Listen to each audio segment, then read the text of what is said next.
to react to some of the top soccer headlines going on in the soccer world. Um, Mason Mount. The Manchester United injury sort of list continues. We already know during preseason, Rasmus Højlund and Lenny Yoro both suffered injuries that took them out for the start of the season. Lenny Yoro's being a little bit more severe. Luke Shaw, Tyrell Malacia, Victor Lindelof, they've also all been out for injuries so far this season. And now Mason Mount joins that list. Mason Mount, he started both of United's games this season. He was subbed off actually at halftime in this past weekend as they were defeated by Brighton with that late goal. And it was reported, it's said that the injury that he suffered was in the game. And yeah, that's a bad loss for United, being sidelined for a few games, because for him, with this muscle injury, because for him, all he needed was a set of run at Manchester United. He didn't have the sort of set of run to sort of build momentum and started getting a rhythm of play, to settle in with Manchester United. He hasn't had that since he's got. Last year, he was injury riddled all season. Now this time around, he starts up again, and it's interesting. I don't remember. I thought Mason Mount wasn't really injury prone at Chelsea. In fact, he was one of the few players that played game in and game out. We had a few injury prone players, Christian Pulisic and so on. But Mason Mount happened to be the player that, would play game in, game out. And since he's got to United, he just hasn't been at it. Just suffered so many injuries and hasn't really been at his level. Mason Mount, he wrote on social media saying, "During the last game, I picked up a minor muscle issue. I've had it checked and it looks like I'll be out for a few games. Leading up to and during preseason, I worked hard to get my fitness back to where it needs to be, and I feel re-energized, sharp, and ready. I want you to hear it directly from me, how frustrated I am, as I expect you are too. I will do everything possible to be back in the best shape and help the team."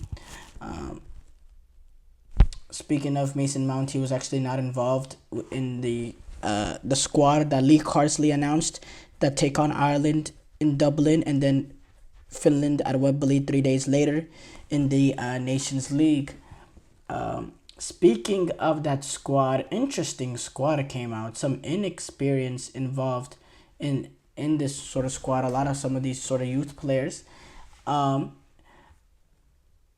the squad, England's first squad since the European Championship. Obviously, Lee Carsley, he's going to be that sort of interim coach.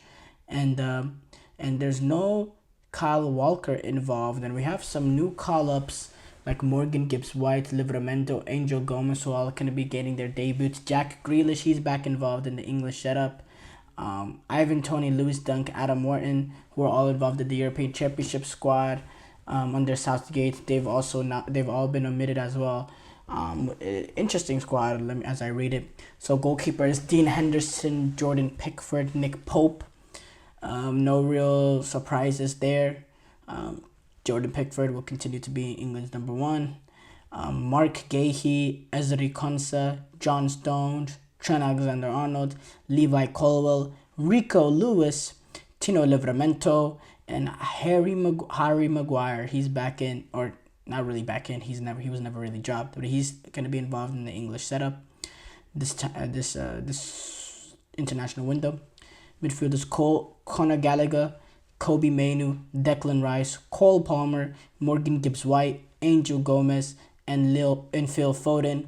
No Jude Bellingham, obviously, because of the injury, which opened up possibility for Angel Gomez or Morgan Gibbs-White to sneak into the squad. And then the forwards: Jared Bowen retains his position from the European Championship. Eberechi Eze as well. Grealish gets back in.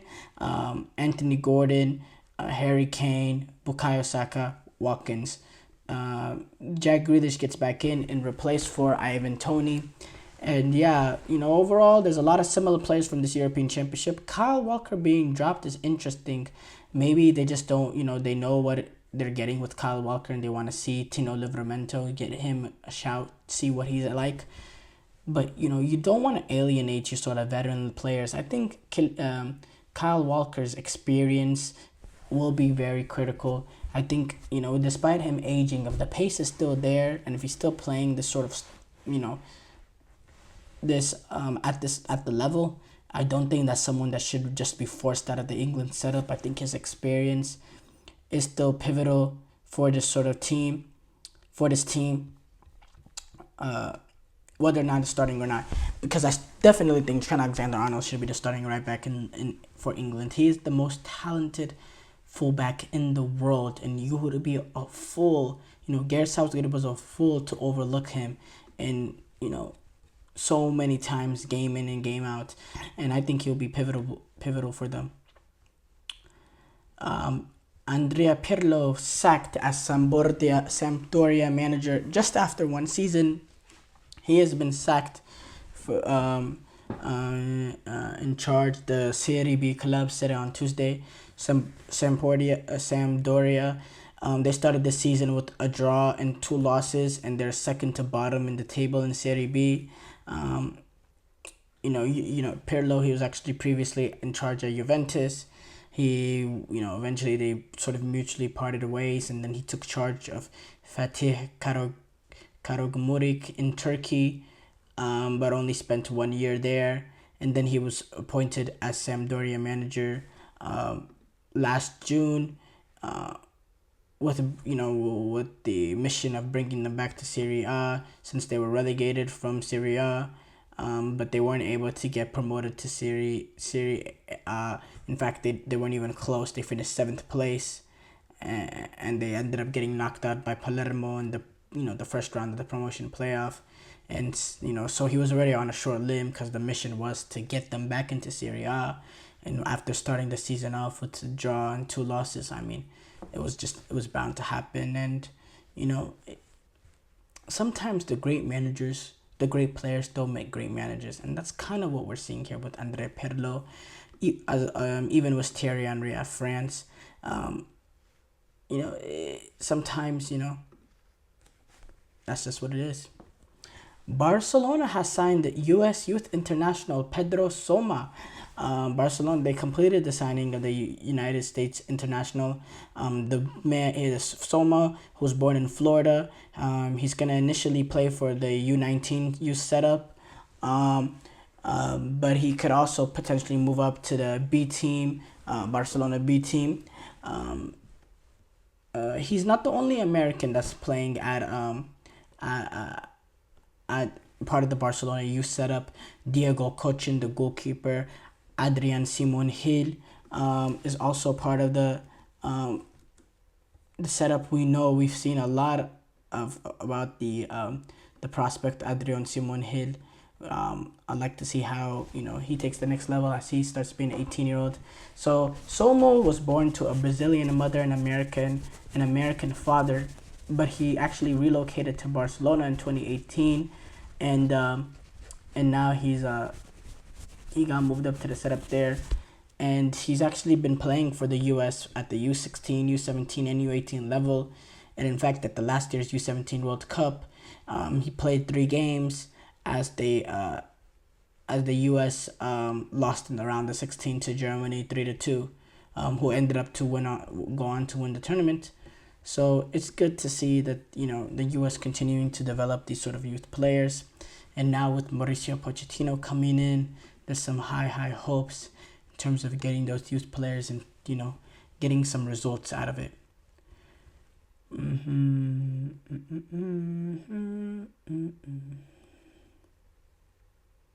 Ancelotti came out saying, was a little critical, but he came out saying there needs to be change fast after they had that disappointing 1-1 draw to Las Palmas.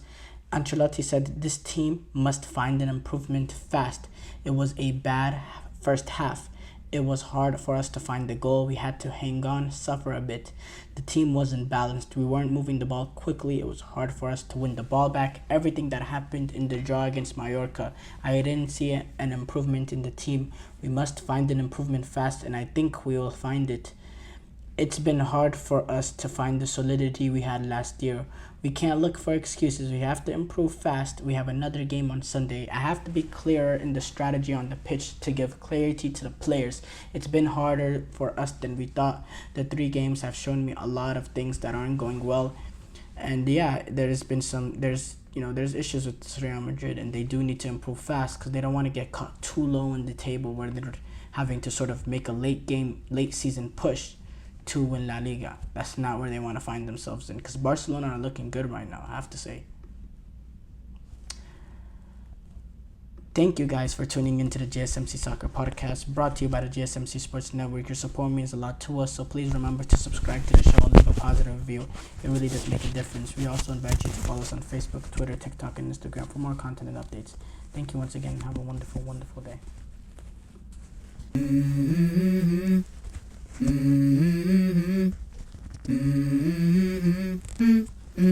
Let's go. I wake up to a little bit of drool on my pillow.